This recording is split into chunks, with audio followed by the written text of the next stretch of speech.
नमस्कार दोस्तों, स्वागत है आपके अपने YouTube channel Kumar study centre गुड्डा में। आज आपके लिए हम पर्यावरण अध्ययन यानी कि ईवीएस सब्जेक्ट लेके आए हैं। यह वीडियो आगामी सीटेट और केवीएस के लिए काफ़ी हेल्पफुल होने वाला है, तो वीडियो को शुरू से अंत तक जरूर देखें।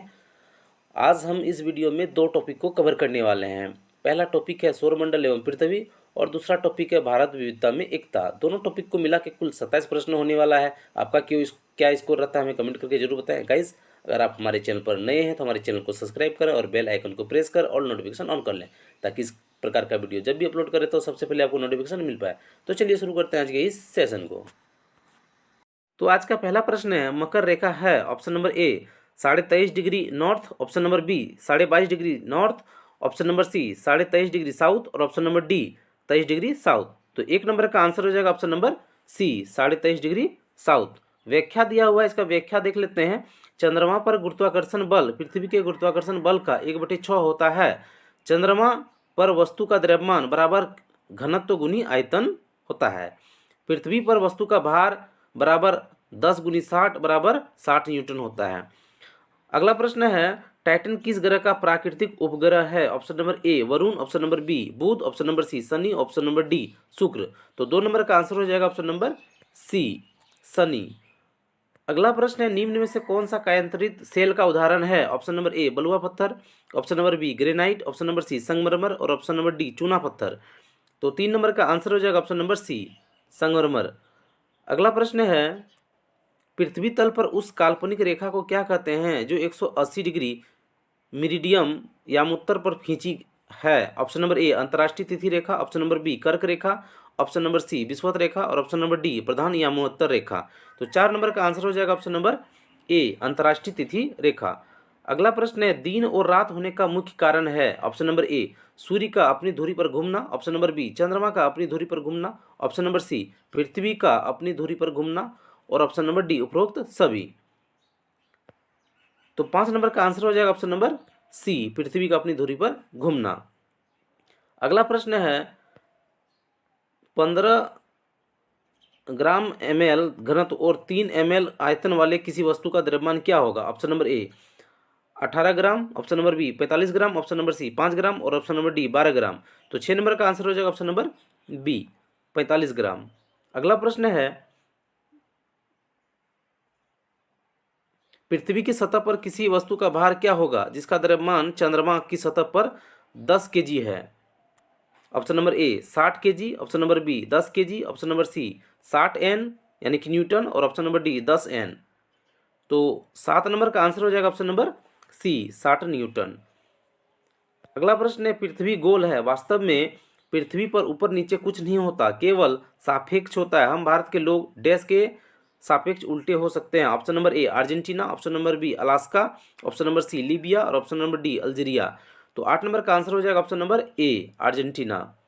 अगला प्रश्न है, किसी राज्य के मानचित्र के एक सिरे पर यह लिखा था कि स्केल 1 सेंटीमीटर बराबर 110 मीटर। यदि इस मानचित्र पर किन्हीं दो शहरों के बीच की दूरी 9.7 सेंटीमीटर मापी जाती है तो इन दोनों शहरों के बीच की वास्तविक दूरी लगभग है? Option number A 1.067 kilometre, option number B 2.01 kilometre, option number C 11 kilometre और ऑप्शन नंबर डी 10 किलोमीटर। तो 9 नंबर का आंसर हो जाएगा ऑप्शन नंबर ए 1.067 किलोमीटर। अगला प्रश्न है, किसी शहर के मानचित्र पर यह लिखा था स्केल 1 सेंटीमीटर बराबर 110 मीटर।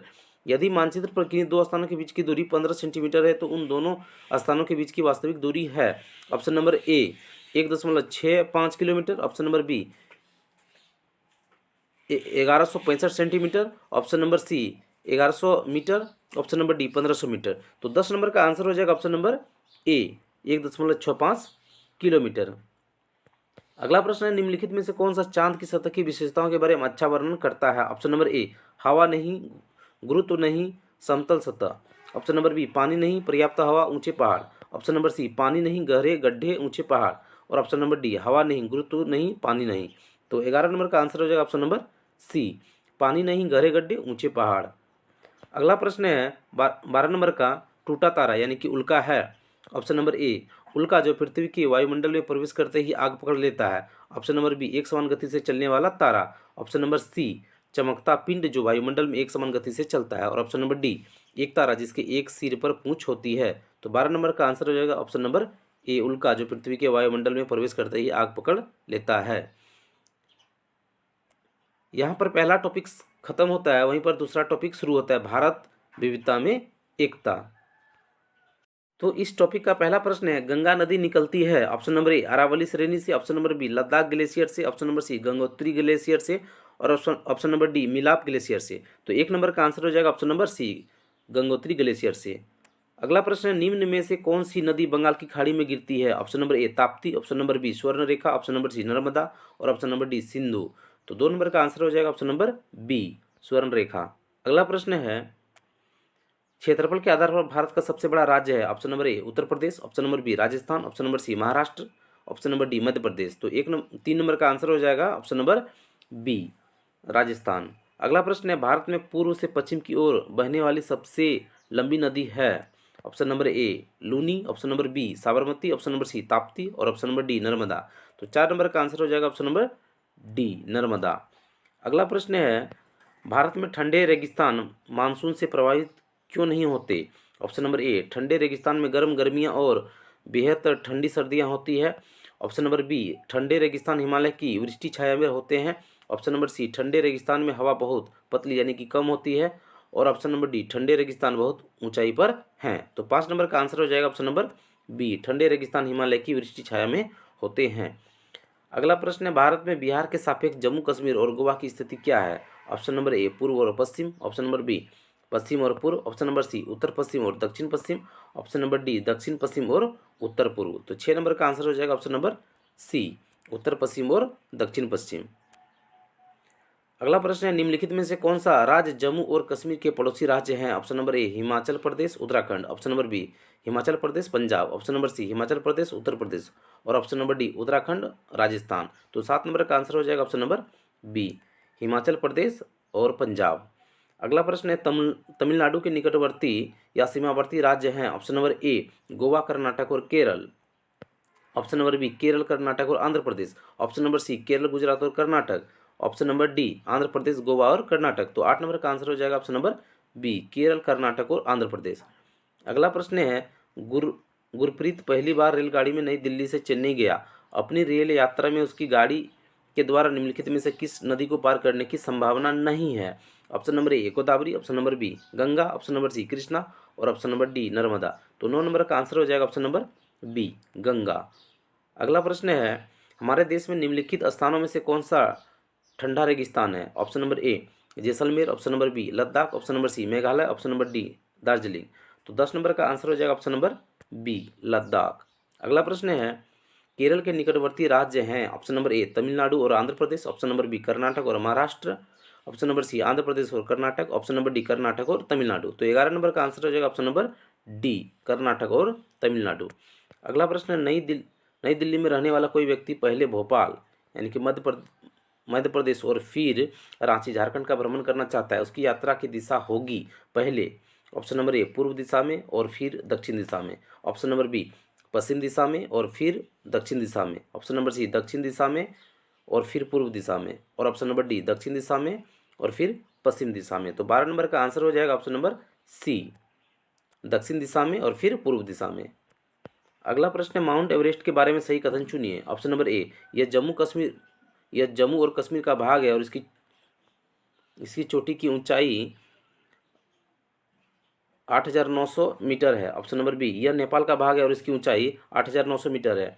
ऑप्शन नंबर सी यह भारत का भाग है और इसकी चोटी की ऊंचाई 9,850 मीटर है। और ऑप्शन नंबर डी यह तिब्बत का भाग है और इसकी चोटी की ऊंचाई 9,850 मीटर है।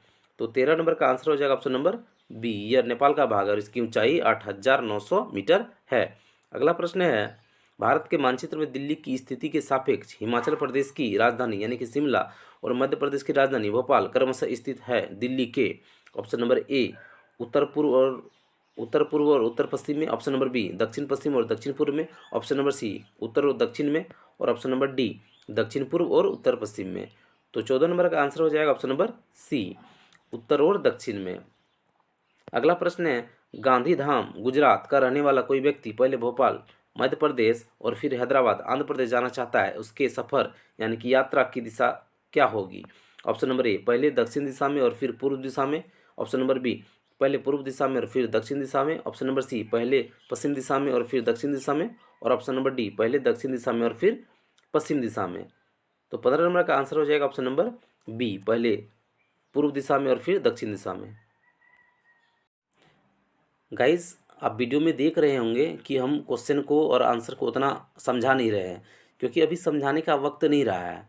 अब आप ज़्यादा से ज़्यादा मॉक टेस्ट लगाएं और एनालिसिस करें कि आप में क्या कमियां रह गई है और उसको अच्छे से स्टडी करें, ताकि आगामी परीक्षा में ज़्यादा से ज़्यादा स्कोर कर पाएँ।